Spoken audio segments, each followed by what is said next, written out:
Hello everyone. Today we are going to learn class 5th EVS chapter number 2, a snake and snake charmer. You all know that a snake means सांप, but snake charmer means what? Snake charmer means सपेरा. तो आज हम इस chapter में एक सपेरे की story पढ़ेंगे और उस सपेरे का नाम है आर्यनाथ. I am Aryanath. मैं आर्यनाथ हूँ. I can do something special which no one can do. Do you know what? I can play the bean. मैं कुछ ऐसा स्पेशल कर सकता हूँ जो आप में से कोई नहीं कर सकता. और वो क्या कर सकता है? वो बीन बजा सकता है. बीन क्या होती है? बीन इस तरह का एक म्यूजिकल इंस्ट्रूमेंट होता है. You must be surprised. Yes, I can make snakes dance by playing the been. मैं बीन बजाकर स्नेक्स को डांस भी करवा सकता हूँ. I have learn this art from my family members. We people are known as Kalbelias, a tribal community. बीन बजाकर सांप को नचाना, ये जो आर्ट है, ये जो कला है, ये मैंने मेरे फैमिली मेम्बर्स से सीखी है. हम लोगों को काल्बेलिया के नाम से जाना जाता है. ये एक आदिवासी समुदाय है और आर्यनाथ भी इसी समुदाय से बिलोंग करता है. काल्बेलिया कम्युनिटी के लोग इस तरह से बीन बजाते हैं, स्नेक्स को डांस करवाते हैं. किसी को स्नेक बाइट हुआ तो उसे मेडिसिन भी देते हैं. इनके पास स्नेक्स के बारे में बहुत सी इन्फॉर्मेशन होती है. My grandfather, Roshan Nath ji, was famous amongst our people. He could easily catch many poisonous snakes. Aryanath के ग्रैंडफादर जिनका नाम था रोशन नाथ जी, वो उनकी कम्युनिटी में बहुत ही फेमस थे. वो किसी जहरीले सांप को आसानी से पकड़ सकते थे. He tells us many stories about his past. चलिए दादाजी से ही उनकी अपनी कहानी सुनते हैं. दादाजी remembers, from the time of my grandfather and great grandfather, we have been in the profession of snake charming. दादाजी कहते हैं कि उनके दादाजी और दादाजी के समय से वो सपेरे का काम करते हैं. Snakes have been an important part of our life.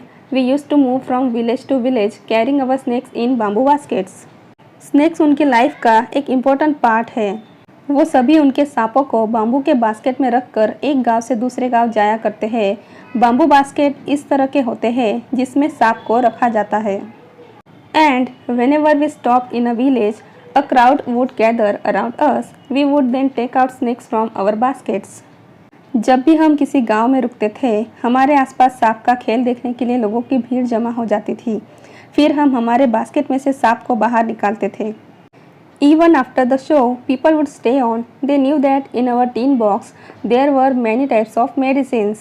Show ख़त्म होने के बाद भी लोग वहाँ पर खड़े रहते थे क्योंकि लोगों को पता था कि इनके पास कई तरह की मेडिसिन्स यानी कि दवाइयाँ भी होती थी.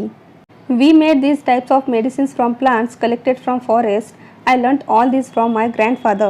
हम इस तरह की दवाइयाँ जंगलों से पेड़ पौधे कलेक्ट करके बनाते थे. मैंने ये सब कुछ मेरे ग्रैंडफादर से सीखा था. I felt nice that I could help people with my medicines because at that time doctors and hospitals were far off. मुझे बहुत अच्छा लगता था कि मैं मेरी दवाइयों से लोगों की मदद कर सकता था क्योंकि उस वक्त हॉस्पिटल्स और डॉक्टर्स बहुत ही कम हुआ करते थे और बहुत ही दूर हुआ करते थे. In return, people would give us some money or food grains. In this way, we could manage our life. दवाइयों के बदले में लोग हमें पैसे या फिर अनाज देते थे, जैसे चावल, गेहूँ या फिर आटा. इस तरह से वो अपना गुजारा करते थे.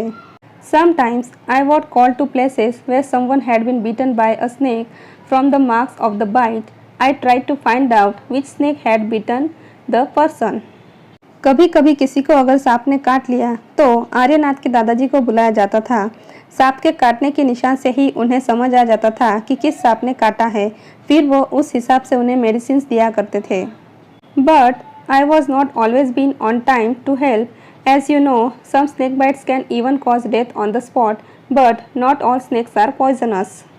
कभी कभी दादाजी समय पर पहुंच नहीं पाते थे और कुछ सांप के काटने की वजह से इंसान की जगह पर डेथ भी हो जाती है. लेकिन सभी सांप पॉइजनस यानी कि जहरीले नहीं होते हैं. Sometimes when some farmers would rush for help shouting, "Snake, snake," I would catch that snake. कभी कभी फार्मर्स भी अपने खेतों में सांप को देखकर जोर जोर से सांप सांप चिल्लाते हुए आते थे. तब मैं जाकर सांप को पकड़ लेता था. After all, catching snakes was something I had been doing since my childhood. क्योंकि मैं तो बचपन से ही सांप को पकड़ने का काम करते आया हूँ। Oh good those days were and we could help a lot of people in many ways. We also entertained them. It was not like today when everyone watches TV for entertainment. वो दिन भी बहुत अच्छे थे। हम कई तरह से लोगों की मदद करते थे और उन्हें एंटरटेन भी किया करते थे। उस वक्त एंटरटेनमेंट के लिए टीवी, मोबाइल ये सब नहीं हुआ करता था। लोग सपेरे के खेल, मदारी के खेल ये सब देखकर ही खुद को एंटरटेन किया करते थे। When I grew older, my father taught me how to remove snake's poisonous teeth. He also taught me how to close the tube of poison in the snake's mouth. Aryanath के दादाजी आगे कहते हैं कि जब वो बड़े हुए तब उनके फादर ने उन्हें सांप के जहरीले दांत कैसे निकालना है वो सिखाया और सांप के मुंह में जो पॉइजन की ट्यूब होती है उसे किस तरह से बंद करना है वो भी सिखाया। See here, these two sharp teeth are called fangs. सांप इसी से किसी को भी काटते हैं और यहाँ एक थैली की तरह पार्ट होता है जिसे कहते हैं ग्लैंड, जिसमें जहर भरा होता है और ये इस ट्यूब के थ्रू फैंग्स के साथ कनेक्टेड होता है। तो जब भी सांप इन फैंग्स से किसी को भी काटता है तो जहर उसकी बॉडी में चला जाता है। तो दादाजी के पापा ने उन्हें ये फैंग्स निकालना और पॉइजनस ट्यूब को कैसे बंद करना है वो सिखाया था। Now some questions are given, you have to answer them on your own. Have you ever seen a snake? Where? क्या आपने कभी सांप देखा है? कहाँ देखा है? Were you scared by it? Why? क्या आप सांप को देखकर डर गए थे? क्यों डर गए थे? Do you think all the snakes are poisonous? क्या आपको लगता है कि सारे सांप जहरीले होते हैं? No, all the snakes are not poisonous. सभी सांप जहरीले नहीं होते हैं। Have you ever seen anyone playing a been? Where? क्या आपने कभी किसी को बीन बजाते हुए देखा है? In chapter 1, you read that snakes do not have ears. Does the snake hear the bean or does it dance when the bean moves? What do you think? Chapter 1 में आपने पढ़ा कि सांप के कान नहीं होते हैं, तो क्या सांप बीन की आवाज़ को सुन सकते हैं या फिर वो बीन की मूवमेंट को देखकर डांस करते हैं? What do you think? सांप को सुनाई नहीं देता है, वो हवा के अंदर जो भी वाइब्रेशंस होते हैं उन्हें फील करते हैं। अगर हम किसी फंक्शंस, पार्टी या शादी में जाते हैं तो वहाँ पर बड़े बड़े स्पीकर्स या डीजे वगैरह बज रहा होता है, उसके साउंड्स का वाइब्रेशन हमें फील होता है। वाइब्रेशन मतलब हवा में तेज आवाज़ की वजह से मूवमेंट होती है जिसे हम देख नहीं सकते बट फील कर सकते हैं। सपेरे जब बीन बजाते हैं तो उसी की धुन से हवा में जो वाइब्रेशन होता है उसे सांप फील करता है और डोलने लगता है और वो बीन की मूवमेंट को देखकर भी डोलता है। What can we do? Aryanath, your father used to travel with me ever since he was a young child. He learned to play the bean without being taught. दादाजी बोले कि आर्यनाथ, तुम्हारे पापा जब बच्चे थे तब वो मेरे साथ ही घूमा करते थे और तभी वो बीन बजाना सीख गए। उन्हें किसी ने सिखाया भी नहीं, वो अपने आप ही सीख गए। Nowadays, it is difficult. Now the government has made a law that no one can catch wild animals and keep them. अब सरकार ने ये कानून बना दिया है कि कोई भी इंसान किसी भी वाइल्ड एनिमल को पकड़ नहीं सकता है और उसे अपने पास रख नहीं सकता है। Some people kill the animals and sell their skins at high prices, so government has formed a law against them. कुछ लोग एनिमल्स को मार डालते हैं और उनकी स्किन को बहुत ही ज़्यादा पैसों में बेचते हैं। एनिमल्स की स्किन से पैसे कमाना ये सब ठीक नहीं है, इसीलिए गवर्नमेंट ने लॉ बनाया है कि कोई भी वाइल्ड एनिमल्स को पकड़ नहीं सकता है। And because of this law, nowadays Kalbelias also can't keep snakes. जो कालबेलिया कम्युनिटी के लोग हैं वो भी अब सांप को नहीं रख सकते हैं। Now with this law, how will we earn our livelihood? People say that we keep the snakes in bad conditions, but we have never killed snakes and sold their skin. अब इस लॉ के साथ कालबेलियाज अपनी जीविका कैसे कमा सकते हैं, पैसे कैसे कमा सकते हैं? लोग कहते हैं कि कालबेलियाज सांप को पकड़ के उन्हें बुरे हालात में रखते हैं, बट आर्यनाथ के दादाजी कहते हैं कि उन्होंने कभी भी किसी सांप को उसकी स्किन के लिए मारा या बेचा नहीं। Had we wished, we too could have earned a lot of money by killing snakes, but we had never done that and never will do. अगर हमने सोचा होता तो हमने भी सांप की स्किन को बेचकर बहुत से पैसे कमा लिए होते, बट हमने ऐसा कभी नहीं किया और ना ही करेंगे। Snakes are our treasure that we pass on from one generation to another. We even give snakes to our daughters when they get married. Snakes हमारा ट्रेजर है, हमारा खजाना है जो हम एक जनरेशन से दूसरे जनरेशन को देते हैं कालबेलिया कम्युनिटी में जब किसी लड़की की शादी होती है तो उसे स्नेक्स एज अ गिफ्ट दिए जाते हैं। In our Kalbeliya dance we also have movements similar to the dance of the snakes. Kalbeliya लोग जो डांस करते हैं उसे कालबेलिया डांस कहते हैं। उसके मूवमेंट्स स्नेक्स के डांस के मूवमेंट्स की तरह ही होते हैं। This dance is one of the most sensuous dance forms of Rajasthan. Both men and women take part in this dance.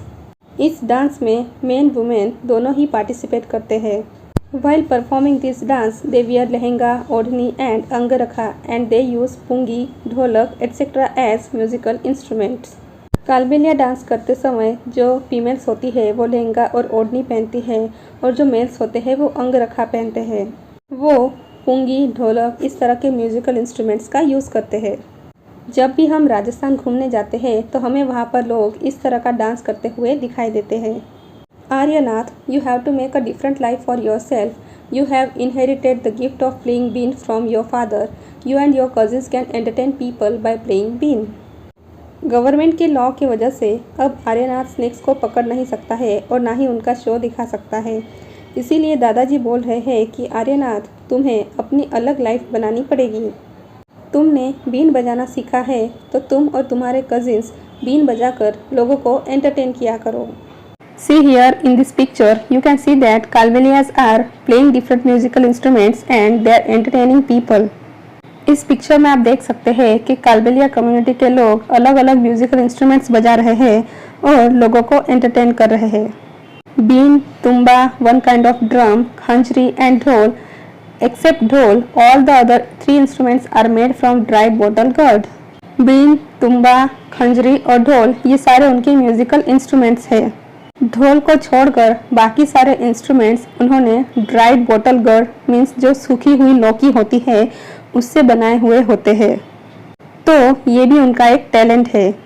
But do not waste this knowledge about snakes you have received from your elders. आगे दादाजी बोलते हैं कि तुमने अपने elders से जो भी स्नेक्स के बारे में नॉलेज गेन किया है उसे वेस्ट मत करना। Share your knowledge about snakes with children who live in villages and cities. Snakes के बारे में तुम्हारे पास जो भी नॉलेज है वो गांव और शहरों में दूसरे बच्चों के साथ शेयर करना। Tell them that they should not be scared of snakes, help them to recognise poisonous snakes. उन्हें बताना कि सांप से डरना नहीं चाहिए और पॉइजनस स्नेक्स को पहचानने में उनकी हेल्प करना। Tell them how snakes are friends of the farmers, they eat the rats in the fields, otherwise rats would eat the crops. सांप को फार्मर्स का दोस्त भी कहा जाता है। फार्मर्स खेत पे क्रॉप्स उगाते हैं। रैट्स और बाकी ऑर्गेनिजम्स उन्हें खा जाते हैं, लेकिन स्नेक्स रैट्स को खाता है और इस तरह से वो फार्मर की मदद करता है। इसीलिए उसे फार्मर का फ्रेंड कहा जाता है। Here our chapter is finished. Worksheet of this chapter has already been uploaded. इस चैप्टर के वर्कशीट का वीडियो ऑलरेडी अपलोड कर दिया है और उसकी लिंक मैंने नीचे डिस्क्रिप्शन बॉक्स में दे दी है। आप वहां से उसे देख सकते हैं और प्रैक्टिस करने के लिए वर्कशीट डाउनलोड भी कर सकते हैं।